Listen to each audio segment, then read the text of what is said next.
think for a second that your government wouldn't do that to you, you have been smoking something funny, because your government would absolutely do that to you. Look what they did to you during the COVID pandemic.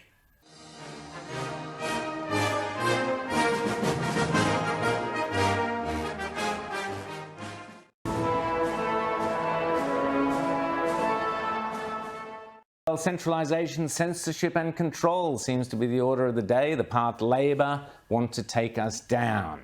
We heard earlier from Carol Roth about the dangers of digital currencies. Misinformation bills are now out there in case someone online disagrees with the government.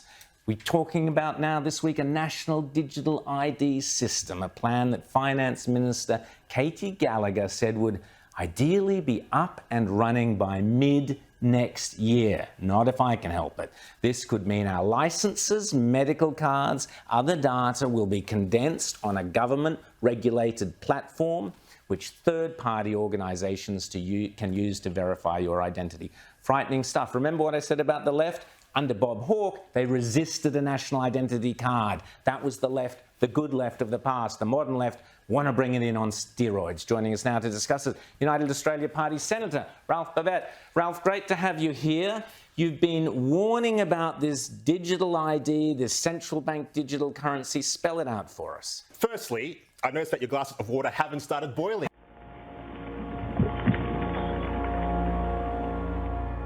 Haven't started boiling, Ralph. We've been waiting for global boiling. It's global boiling. Even drinking hers. Yeah. It can't be that. You know what I think? I think these guys, these guys at the UN, they must have a great laugh every time they say some of their garbage, and people swallow it up. Absolute madness. But back to the digital currency, the digital ID. Very, very dangerous. Why? Because it centralises power. It centralises power in the hands of government. Like you mentioned, all of your ID in one place. Why is that dangerous? Well, we've seen what the government has done to us during the COVID times, how authoritarian they got, how out of control they got, how much they love the power.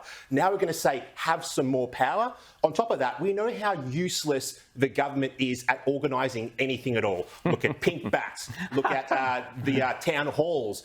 Snowy 2.0. Snowy 2.0. Look at the rollout of the NBN. Slovakia, ancient land of castles, hedgehogs, this guy, and an average internet speed that's faster than Australia's. Who's Slovakia now? Yep. Right? These guys are complete cretins. They couldn't do anything with any efficiency whatsoever. So now we're just going to give them control over all of our data? I don't think so. And if the recent data breaches that we've seen happen over the last few years, Optus is a great example. Now imagine if a hacker got into the one sole place where all your digital information was stored. Very, very dangerous stuff. But more dangerous than that is the potential for abuse and the coming social credit system, which I've heard you talk about previously, where the government could potentially one day say, hey, you said something on the internet that we're not happy about, and because you've said something on the internet, what we're going to do is we're going to restrict certain rights and privileges from you. Now, this is already happening in China. This is not a conspiracy theory like some people might think, and that is the real key to the digital ID.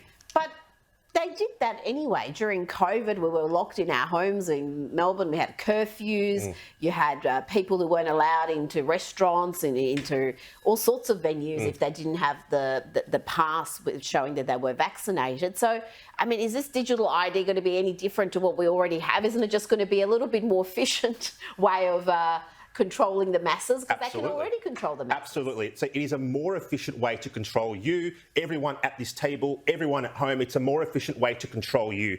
But like I mentioned before, now it gives private companies the ability to grab that data, and it gives private companies the ability to also control you. So let's say the government says, hey, Ms. Panahi, the other day on Twitter, you posted something that we deem inappropriate.